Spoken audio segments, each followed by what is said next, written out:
My lazy parents found out my new salary before I even had a chance to celebrate it. One moment I was staring at the promotion email in disbelief, and the next they were pounding on my apartment door like debt collectors.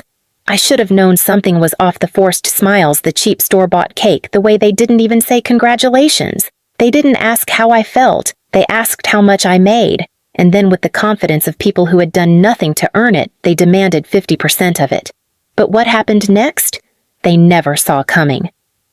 My name is Jessica Hale, and for most of my life, I've carried myself with a kind of quiet discipline, the kind you learn when you grow up knowing no one is coming to save you. I left home at 18 with 2 suitcases, a scholarship, and a promise to myself that I would never owe anyone anything, especially not my parents. I worked late shifts, studied on bus rides, and built a career brick by brick until the day I finally became a senior financial analyst at a private firm in Pittsburgh. People who meet me now say I look composed, long dark hair, clean lines in my clothes, that calm confidence of someone who earned her place. But they never see the years behind it, the years of being told I owed my parents for breathing, the guilt, the emotional tabs they kept like receipts. That night when they showed up at my apartment uninvited, all those years rushed back at once. My mom, Marlene, stepped in first. She always did.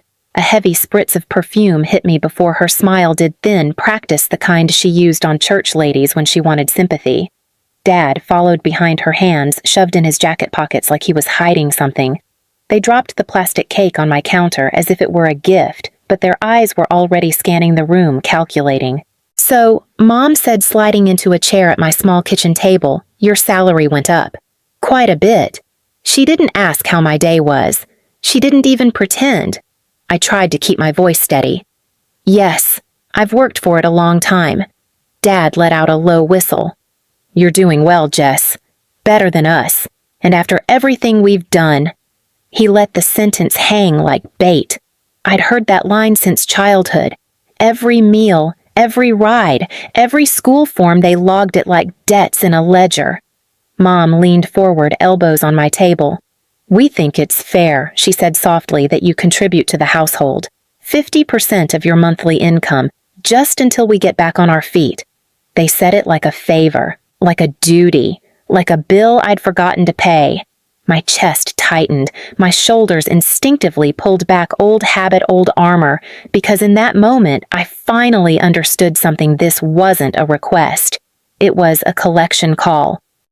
For a moment, I just sat there staring at them across my own kitchen table. The same table I'd worked overtime to afford.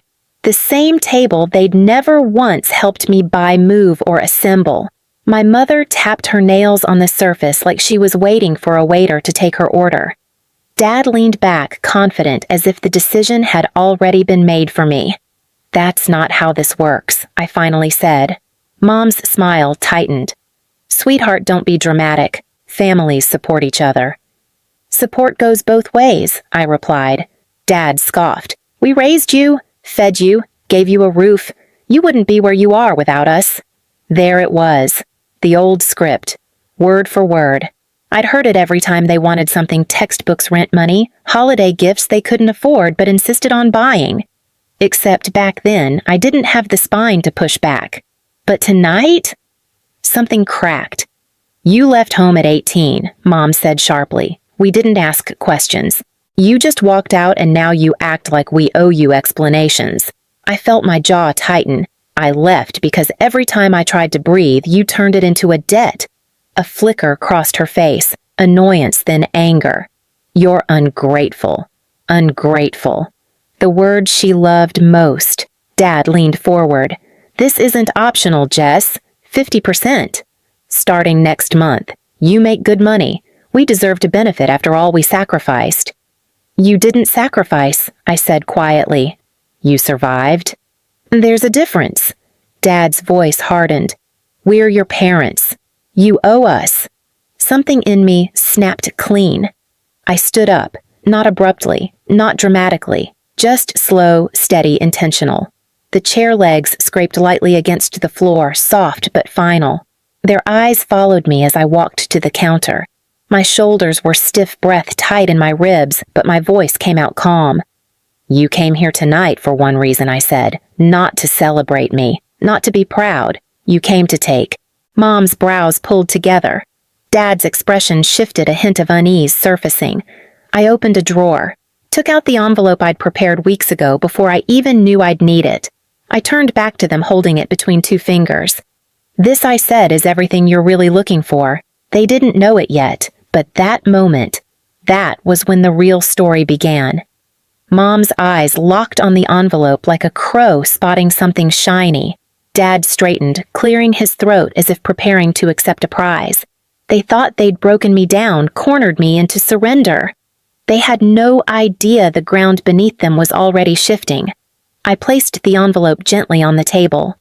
Mom reached for it immediately, but I put my hand over hers lightly, firmly. Her eyes widened. Before you open it, I said, I need you to understand something. You don't get to walk into my home and demand half my life. Not anymore. Mom jerked her hand back. It's just money, Jessica. Don't be theatrical, Dad muttered. She's always been dramatic. Always thought she knew better. I ignored him, stepping back and wiping my palms on my slacks. My heart was pounding, but my voice stayed even controlled in a way that unnerved even me. Mom tugged the envelope toward her. If this is your attempt at acting tough, it's not, I said. It's clarity. Their brows creased, confused but still smug. That confidence only people with nothing to lose tend to have. Jessica, we're your parents, Dad insisted. This attitude of yours, it's what separates you from the rest of us. You think you're above us now? I think I replied that boundaries aren't disrespect. Dad scoffed. Mom shook her head. You've been brainwashed by those career people. You forgot who raised you. I didn't argue. Arguing with them was a treadmill, constant motion, zero progress. Instead, I picked up my phone and stepped aside. Dana answered on the second ring. Everything okay? I watched my parents hover over the envelope. It's time, I said. Her tone sharpened. Then stick to the plan. Let them reveal themselves. I hung up and leaned against the counter, arms folded. The dynamic in the room shifted, subtle but decisive. Mom could sense it too. Her eyes narrowed. What plan, she demanded. You'll see, I said softly. The envelope sat between them like a quiet threat they didn't recognize yet. Mom finally tore it open. Papers slid out, crisp, notarized, unmistakable. Not money, not an apology, not surrender, just the truth. A truth they'd signed themselves into years ago. As they scanned the first page, their smirks faltered. Their fingers froze. Their confidence bled out in silence. And in that perfect, still moment, they finally realized this wasn't going the way they imagined. For a few seconds, the only sound in my kitchen was the hum of the refrigerator. Mom's eyes flicked across the page once, twice, then a third time, each pass draining more color from her face. Dad blinked rapidly like he couldn't get his vision to focus. Their hands, which moments earlier had reached for that envelope with so much confidence, now trembled above the table. This isn't real, Mom whispered. Oh, it's real, I said. Your signatures are at the bottom. Dad squinted at the page. We didn't sign this. We would never. You did, I replied. 3 years ago. Remember when you told me you wanted to protect my future and insisted on drawing up a declaration so I wouldn't be liable for your financial choices?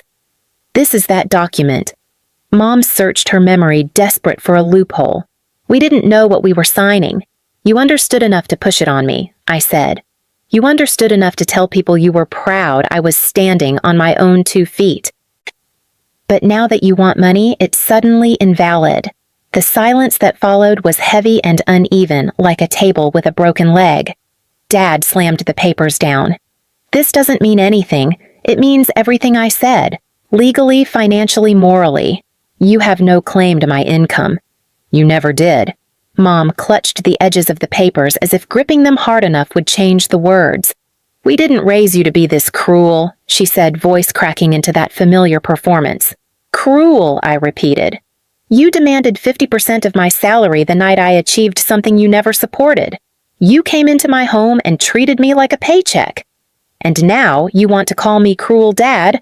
Pushed his chair back and stood pointing a shaking finger at me. Don't talk to your mother like that. I stepped closer. Then stop treating me like a wallet. For the first time in my life, he had no comeback. His mouth moved, but only air came out. Mom slammed the papers on the table. We'll take this to court, she snapped. If you think a few pieces of paper will stop us. You already did, I said. Their heads jerked up. What Dad demanded. You already filed a petition, I said calmly. A parental support petition. I received the notice 2 days ago. Mom's face went slack. Dad froze like someone had hit pause. They hadn't expected me to find out so soon. They certainly hadn't expected me to say it out loud. And before you ask, I added, yes, I saw the fake messages you submitted, the ones supposedly from me promising monthly payments. The number was 1 digit off mine. Sloppy. Mom's breath hitched. Dad took a step back. You committed fraud, I said. You took this beyond entitlement. You made it criminal. Mom reached into her purse with frantic hands. We can explain. You'll get the chance, I replied, in front of a judge.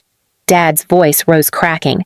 You wouldn't do that to your own parents. You already did it to your own daughter, I said quietly. All I'm doing now is defending myself. Right then, the door buzzer rang. 3 short chimes. Dad jumped. Mom gasped. I didn't move. A moment later, footsteps echoed in the hallway. 2 women walked in when I opened the door, Dana in her sharp camel coat and an officer holding a folder. Mom backed away like the walls were closing in. Evening, Dana said, calm as a surgeon. I believe we have documents for the Hales. The officer stepped forward. Marlene and Richard Hale mom shook her head violently. This is unnecessary. We can talk, Jessica, tell them it's required, the officer said. You're being served regarding fraudulent evidence submitted in a civil petition and attempts to coerce financial support under false pretenses. Dad's knees nearly buckled. You can't do this. We're family. Dana glanced at him. Family is not a shield when you break the law. Mom's voice erupted into high-pitched panic. She trapped us. She planned this. That envelope, she set us up. That envelope, Dana said, contains a notarized declaration you both willingly signed. You cannot claim ignorance now. Dad lunged forward, voice cracking. We needed that money, and she needed parents, Dana shot back. All she ever got were debt collectors. The words hit the room like a slap. Mom pressed her hands to her face, sobbing in dramatic gasps. Dad reached for a chair before his legs gave out completely. The officer handed over the documents. You'll receive your court date within the next week. When the door closed behind them, the apartment felt lighter, like someone had opened a window in a house that had been shut for years. But this wasn't the end. The courtroom was cold, the morning of the hearing too bright, too sterile. My parents sat at one table hunched and pale. Mom had red eyes as if she'd spent hours crying. Dad stared down at his lap, jaw clenched so tight it looked painful. Dana stood beside me with calm confidence. When the judge read the list of accusations, Mom immediately burst into tears. Your Honor, we only wanted our daughter to help us. We're in such a difficult place. She abandoned us. Dana spoke up. Your Honor, if I may. She approached with a stack of papers. The petitioners own a property in this city and receive steady retirement income. Their claim of hardship is false. More importantly, she lifted the fake messages. These are fabricated. The number does not belong to Ms. Hale, and we have phone carrier records to prove it. The judge studied the documents, expression darkening. Mom sobbed harder. Dad muttered, "This is ridiculous." Then the door opened. Beatrice, my grandmother, walked in slowly with her cane. The room went silent. She took the stand with steady hands and spoke in a voice clear enough to cut glass. Jessica asked for nothing from these two. She left home at 18 and built her own life. They never supported her. They drained her. She owes them nothing. Mom's sobs turned into a gasp. Mom? How could you? Grandma didn't look at her. Truth matters more than blood. The judge leaned back and exhaled. Given the fraudulent evidence, the lack of demonstrated hardship, and the testimony provided, this petition is dismissed.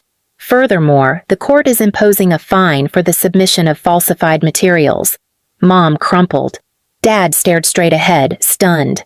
Dana squeezed my arm, not in celebration, but in acknowledgement. A quiet victory. Outside, the sunlight hit me like warmth I hadn't felt in years. I looked up, inhaling deeply, letting the weight slip off my shoulders. Behind me, my parents stood frozen on the courthouse steps, small, defeated, and speechless. Just like the envelope promised. The week after, the hearing felt strangely quiet, like someone had turned down the volume on my entire life. No buzzing notifications, no guilt-soaked messages, no sudden knocks on my door. Just silence, a kind I hadn't realized I'd been craving for years. I moved out of my old apartment and into a smaller place near downtown Pittsburgh, high enough that the city noise turned into a soft hum. I filled it slowly, a blue velvet chair from a thrift shop, a lamp with a warm amber glow, a tiny cactus that somehow refused to die. For the first time, every corner of my home felt like it belonged to me and only me. 3 days after I settled in, a birthday card arrived in the mail. Thin, beige, neat handwriting I recognized instantly. Beatrice. Inside just one line. You chose truth over fear. I'm proud of you. I held the card to my chest for a moment. No theatrics, no guilt. Just love, the quiet kind. But peace rarely stays untouched. A week later, another envelope slid under my door. My name scratched across the front in shaky letters. My mother's handwriting. I opened it, slowly bracing myself. It wasn't an apology. It never is with people who don't believe they've done anything wrong. Instead, it was a list: medical complaints, emotional appeals, and finally, a request for money to help them through a difficult time. No mention of the court case. No mention of the false evidence. Just expectation wrapped in pity. I folded the letter once, then again, then slipped it back into its envelope and placed it in the trash. My hands didn't shake. That same week, I received another call, one I wasn't ready for. Beatrice had passed peacefully in her sleep. The world felt dimmer for a moment, but not broken. Her attorney later told me she'd left me her small home near Greensburg. I didn't keep it. I sold it and donated the money to a local group supporting women recovering from financial abuse. It felt right. One quiet evening, I stood by my window, the city lights stretching across the river like scattered gold. For the first time, I wasn't replaying arguments, rehearsing apologies, or bracing for impact. I was simply free. I walked down to the river that evening, letting the cool Pittsburgh air settle against my skin. The water moved slowly, steady, like it had all the time in the world. And maybe, finally, so did I. My life wasn't perfect, but it was mine. Quiet, earned, unburdened. I thought about that envelope, the one my parents opened with so much expectation. It didn't hold money. It held the truth. The first boundary I ever set without apologizing for it. If you've ever had to choose peace over guilt, if you've ever had to protect yourself from the people who should have loved you best, tell me your story in the comments. And if you want more real stories about courage and reclaiming your life, make sure to subscribe.